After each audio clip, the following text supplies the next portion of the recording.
Hello, everyone. It's me again, as you can see. And today I've got an excerpt from one of my favourites, and now for something completely different. Um, just to set the scene, at the invitation of director Pinkerton from A Future St Mary's, Max and Peterson have made the most illegal jump in the entire history of illegal jumps to Mars. Not unsurprisingly, the time police are even less happy than usual, not least because St Mary's presence there caused one of the astronauts, First Officer Lewis, to run into their pod and knock himself out cold. There were additional massive complications in the form of lethal solar flares and insufficient oxygen, but their task now is for Max and Peterson to return the unconscious Mr. Lewis without being spotted by any of the other astronauts. Captain Farrington is accompanying them to make sure everything goes according to plan. Some hope. They landed with the very gentlest of bumps. For a moment there was silence, and then Max said to Peterson, "See, that's how everyone else does it."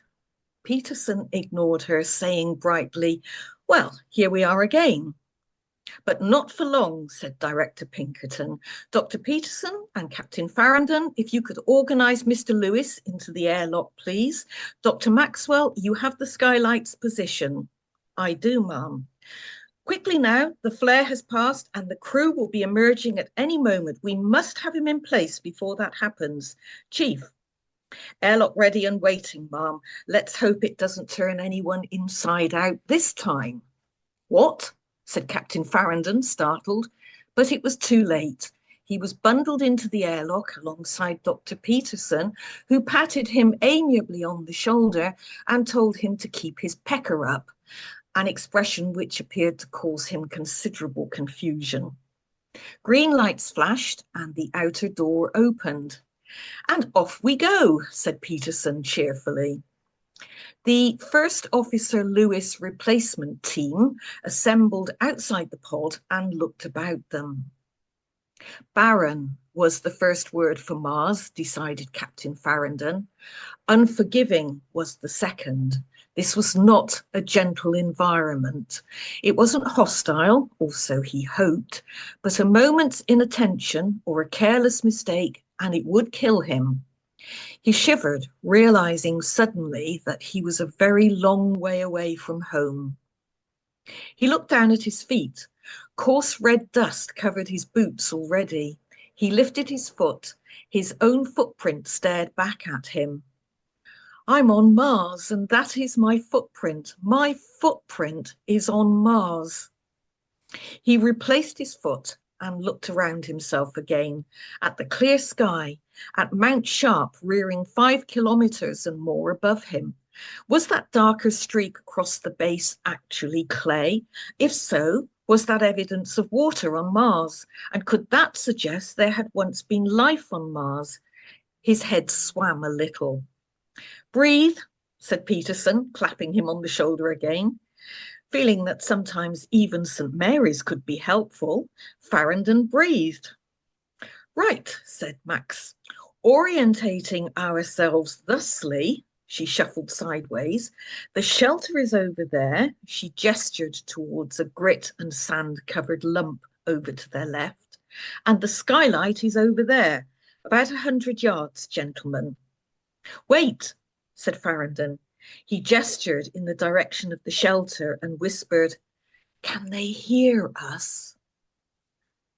"Not from here, no." "I mean, can they hear our communications?" She shook her head. "Definitely not while they're in the shelter, and probably not when they're outside either. We're on internal comm. Still, let's not hang around to find out, eh?" Since Mr. Lewis was still incapable of travelling under his own steam, Peterson grabbed his arms, Farrington and Max took one leg apiece, and they set off, all more or less in the same direction, across the surface of Mars. Captain Farrington could only assume that for his companions, the bizarre lifestyle prevalent at St Mary's had rendered their actions ordinary. For himself, he could only think, I'm on Mars. I'm on Mars. I should be minuting the monthly budget meeting, but I'm on Mars instead. I'm manhandling an unconscious astronaut across the surface of a dead planet. And no, when I got up this morning, I never thought I'd end up manhandling an unconscious astronaut across the surface of a dead planet. And dead it was. To the naked eye, there was no life of any kind visible anywhere. To his list of Martian adjectives, Captain Farrington now added lonely. Max made a series of gestures that were apparently supposed to indicate that they had arrived at their destination.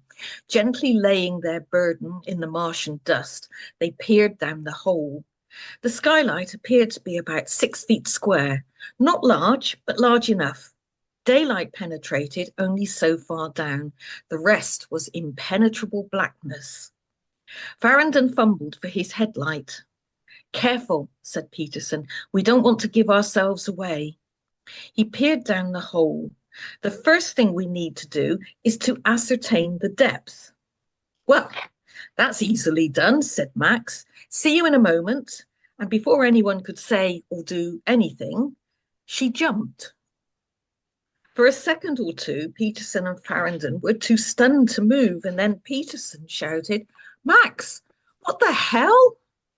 She jumped, said Farrington in disbelief. I don't believe it. She jumped. Shit. The unfortunate Mr. Lewis, temporarily forgotten, they peered anxiously down into the depths. A short historian beamed up at them, her grinning face illuminated by her suit light. You should see your faces. Peterson was incensed. You bloody idiot. What do you think you're playing at? Thanks to you, I involuntarily increased the radiation protection of my biosuit quite substantially. Good job I'm down here then. I don't need the distinction of being the first person on Mars to be peed on. What the hell did you think you were playing at? Demanded Farrington before they could wander too much off topic.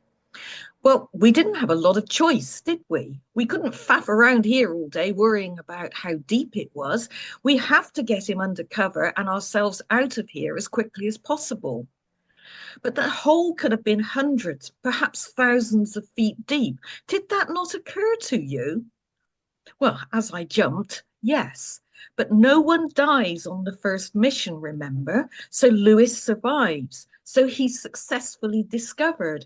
So the skylight couldn't have been thousands of feet deep, could it? Actually, yes, it could, said Farrington. Yes, said Peterson. You know I always hesitate to agree with the time police, but in this instance, he's perfectly correct. It could well have been thousands of feet deep. You could have jumped to your death and we would have had to improvise by leaving Lewis here on the surface and push off without you. And then I'd have to explain to Leon. It was clear that for him, at least, this was where the difficulty lay. There was a short silence, and then a tiny voice beneath their feet said, Didn't think of that. No, you didn't, because you're a bloody idiot. How could you be so stupid? Second nature. Anyway, it's only about 10 feet deep. Are you going to stand up there all day? I'll come down. Farrington, you lower him after me. They manhandled Mr. Lewis down into the lava tube. Unfortunately, even given the reduced gravity of Mars, he was considerably heavier than they could comfortably manage. There was a great deal of grunting and cursing before he finally landed with more of a crash than any of them were happy with. Well, said Captain Farrington breathlessly, I suspect none of that was pretty. He won't remember any of it, said Peterson, prodding the blue-clad figure with his boot. Just as well. Their headlights revealed an unnaturally smooth passage carved through solid rock by molten lava. The passage, wide enough to stand up in and for two to walk abreast, ran almost dead straight, with its two ends, left and right, lost in impenetrable darkness. The floor, where they were standing, was littered with broken rock where the roof had caved in. Here, as everywhere else on Mars, there was only silence and stillness and darkness. Farrington shivered. Peterson was fussing around. Keep his head and shoulders up. That's it. We don't want to drown him, not after everything else he's been through. They arranged First Officer Lewis in a gracefully reclining position. There, said Peterson, arranging a leg to his satisfaction. He actually looks quite comfortable, close enough to the skylight, but out of any direct radiation, all very believable.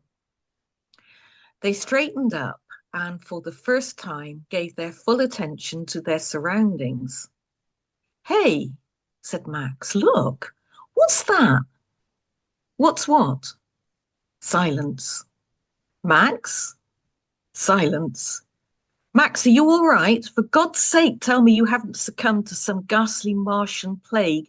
You know, War of the Worlds, but worse. Holy shit. Farrington turned. What? You should come and look at this. What? Said Farrington in alarm. What is it? He stopped dead. Oh.